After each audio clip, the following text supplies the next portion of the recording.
మన ముకుంద జ్యువెలర్స్ వారి నూతన బ్రాంచ్ ఈ నెల 20న జూబ్లీహిల్స్ లో ఘన ప్రారంభం. ఓపెనింగ్ సందర్భంగా అన్ని జ్యువెలరీపై ఉన్న విఏ మీద ఫ్లాట్ 10% తగ్గింపు, నో మేకింగ్ ఛార్జెస్.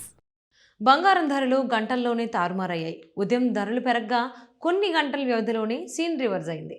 ధరలు ఒకేసారి పడిపోయాయి. గురువారం ధరలు ఒక్కసారిగా పెరగ్గా శుక్రవారం ఒక్కసారిగా ఉన్నట్లుండి కుప్పకూలాయి. దీంతో పసిడి కొనుగోలుదారులకు ఊరట లభించినట్లయింది. హైదరాబాద్లో 10 గ్రాముల 24 క్యారెట్ల ప్యూర్ గోల్డ్ ధర 156,170 రూపాయల వద్ద కొనసాగుతోంది.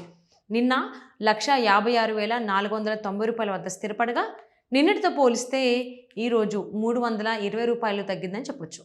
ఇక 22 క్యారెట్ల ధర నిన్న 143,450 రూపాయల వద్ద స్థిరపడగా ఇప్పుడు 143,150 రూపాయలుగా ఉంది. దీనిపై 300 రూపాయలు తగ్గింది. విజయవాడ, విశాఖపట్నంలో కూడా పై ధరలే ఉండగా చెన్నైలో ఏకంగా 870 రూపాయలు తగ్గింది. చెన్నైలో ఇవాళ 24 క్యారెట్ల గోల్డ్ రేట్ 157,310 రూపాయలుగా ఉండగా నిన్న 158,180 రూపాయల వద్ద స్థిరపడింది. నిన్నటితో పోలిస్తే 870 రూపాయలు తగ్గింది.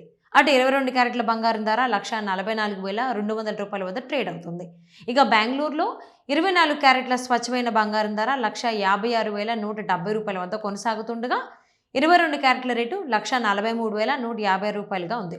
ఇక దేశ రాజధాని ఢిల్లీలో 24 క్యారెట్లు 156,320 రూపాయలుగా ఉండగా 22 క్యారెట్ల రేటు 143,300 రూపాయల వద్ద కొనసాగుతుంది. అటు కేజీ వెండి ధర ఢిల్లీలో శుక్రవారం 2,70,000గా ఉంది.